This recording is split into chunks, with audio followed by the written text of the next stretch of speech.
This is the third and final installment of our spring final exam review.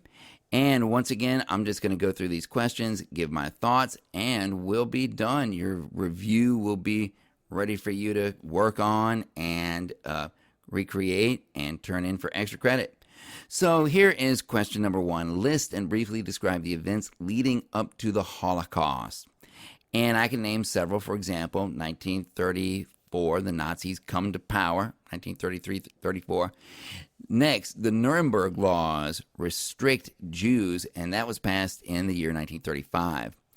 In 1938, you had Kristallnacht, the Night of Broken Glass, which was a nationwide attack on Jews and the sending of 30,000 of them to concentration camps. Of course, as we know, that was just the beginning.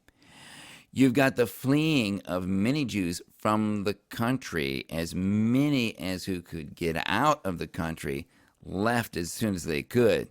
Many Jews didn't leave the country because they simply did not have the means to. You had a whole bunch of hoops you had to jump through in order to get out of the country.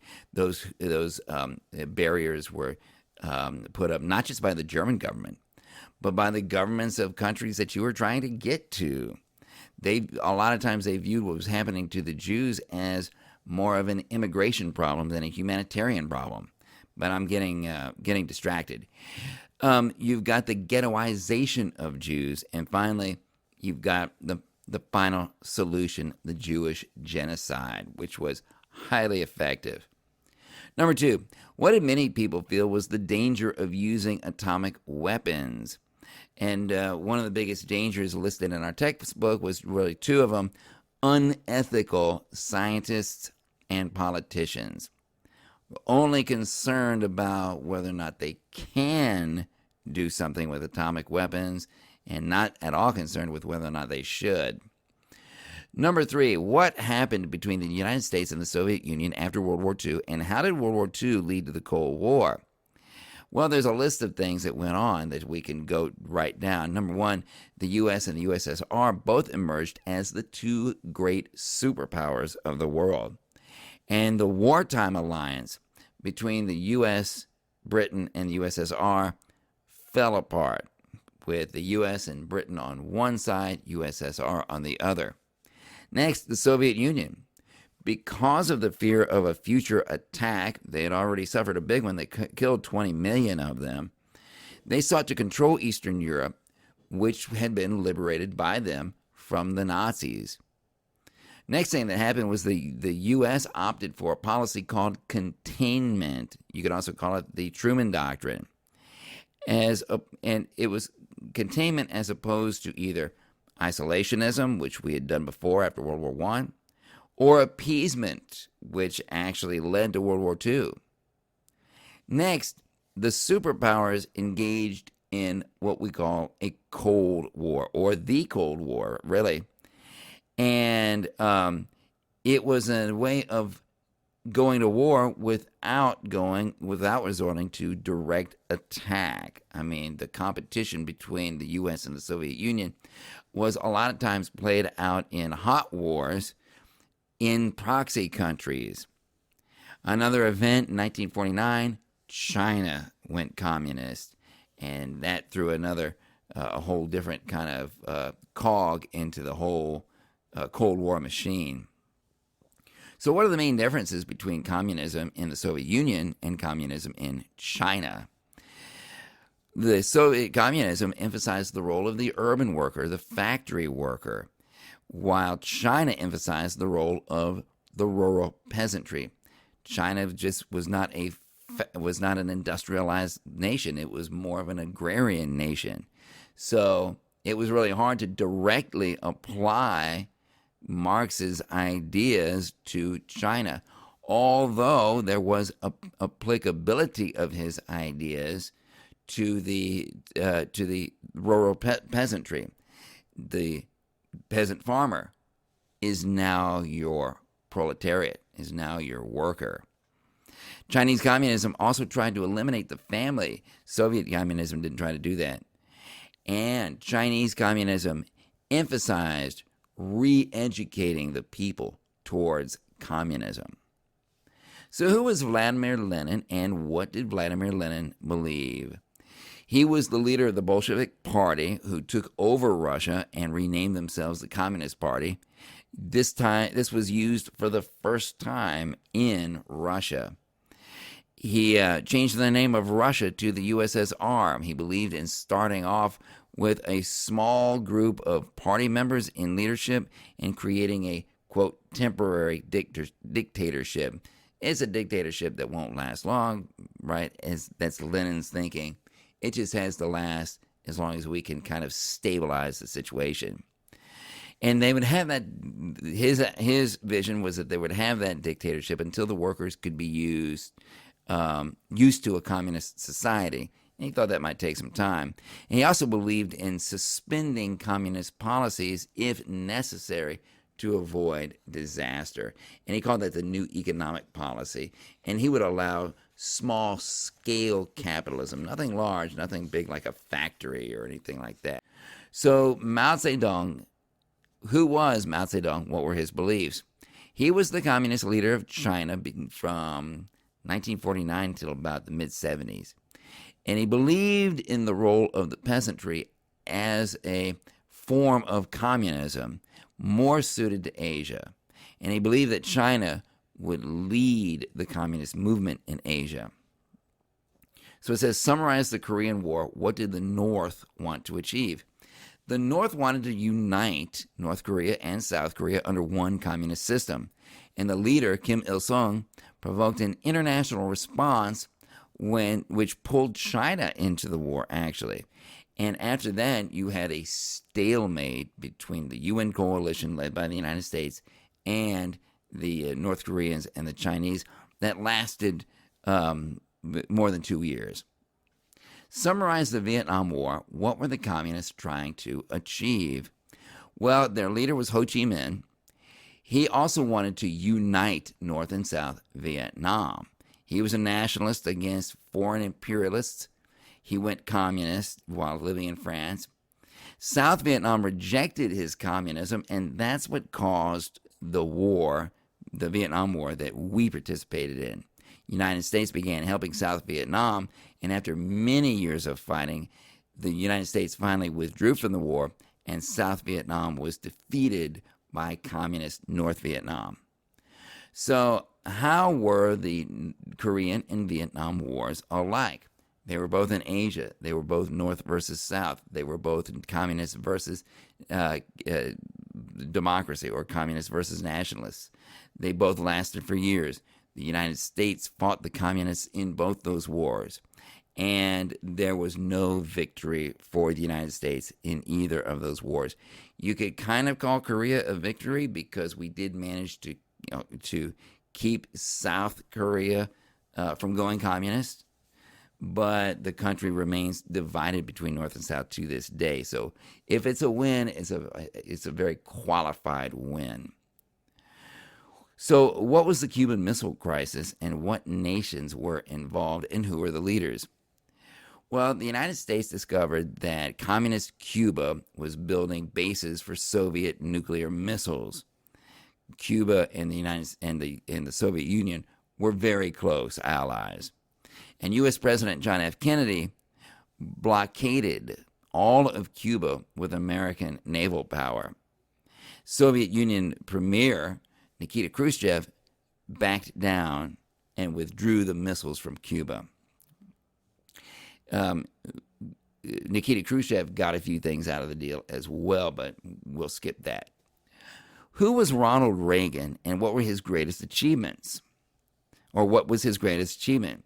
Ronald Reagan was the United States president from 1981 to 1989. And he confronted communist USSR, the communist Soviet Union. He called it an evil empire. He visited West Berlin and challenged the premier, Mikhail Gorbachev, to tear down the Berlin Wall.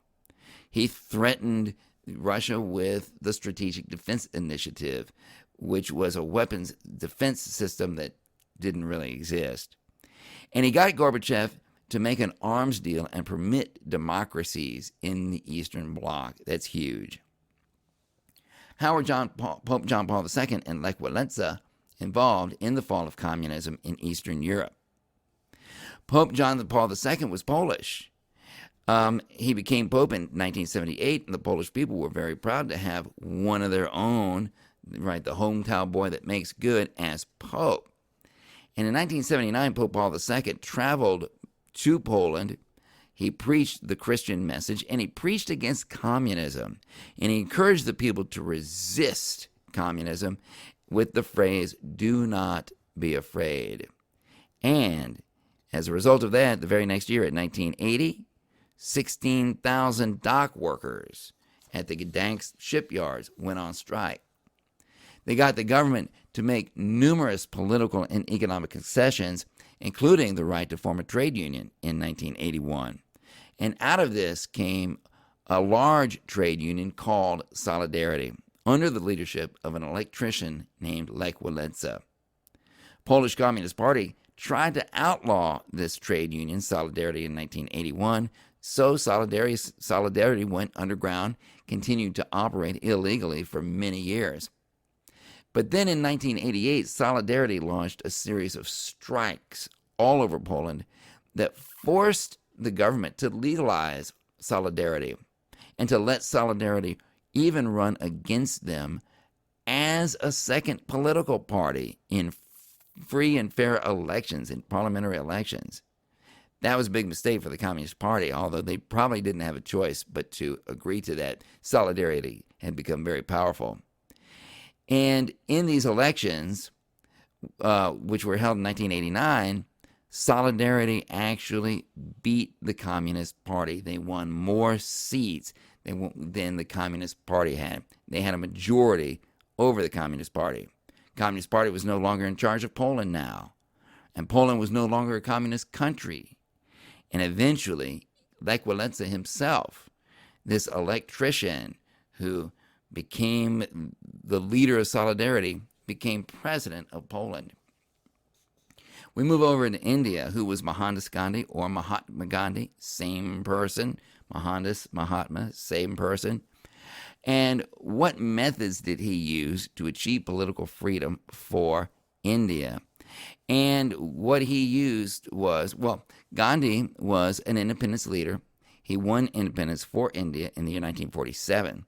And his methods included nonviolent non-cooperation, civil disobedience, including hunger fasts and strikes, and number 3, supporting Indian homegrown cottage industries in an attempt to boycott British-made manufactured consumer goods. Number 14, what happened as a result of the United Nations creating of the State of Israel in 1948? 5 neighboring Arab Muslim countries immediately rejected the existence of Israel and attacked. Israel defeated them. Many Palestinians became refugees, lost their homes, became displaced, became refugees as a result. In 1967, the Six-Day War occurred, in which Israel won again, and as a result of that, took large amounts of territory from each of its foes. In 1973, the Arab countries surprise attacked Israel in the Yom Kippur War and almost won. Israel managed to pull out a victory and win the war. Define terrorism and give modern days examples of it. Well, terrorism is when groups use terror to influence government policy in their favor. An example would be the PLO, the Palestinian Liberation Organization, at the Munich Games in 1972, when they took an Israeli Olympic team hostage. All of them died. Or, of course, the 9/11 World Trade Center attack in the year 2001. So what happened on September 11, 2001, and who was involved? World Trade Center, as we know, was destroyed, and almost 3,000 people, innocent people, were killed, and they were attacked by a terrorist group called Al-Qaeda. Define globalization, and why is it a challenge to today's world? Well, we've got a new global society in which there's greater contact and travel and communication among peoples all over the globe. And there's a greater spread of technology and ideas than ever before. But there are many challenges to globalization, such as increased pollution, a wider gap between the developing nations and the developed nations, a breakdown of local cultures and customs, and the influence of multinational corporations. Corporations who don't necessarily owe an allegiance to any particular country. Define global economy and outsourcing. The moving of economic activity to wherever in the world labor costs and the cost of resources are lowest is what you can call the global economy and outsourcing. It's a more efficient economy. Outsourcing is when companies hire other companies and other laborers overseas to provide services for them at much less cost. Good example of these are call centers in India. So genocide. What is genocide? And give 20th century examples of it. Well, genocide is an attempt to murder an entire group or nationality of people. And I can give you four examples from the 20th century. You've got the Armenian massacre by the Ottoman Empire in 1915 and World War I. You've got the Nazi murder of between 11 and 12 million Jews and other undesirables in World War II. You've got the ethnic cleansing of Muslims in Bosnia and Kosovo by the Serbs in the 1990s. And in the 1990s, you got the murder of almost 1 million people in Rwanda when the Hutus attacked the Tutsis. List 5 civic responsibilities. We don't really talk about these much in class, but if you do have a question about civic responsibilities, here they are. For example, one civic responsibility would be voting. We can think of the right to vote as a right, but it's also a responsibility.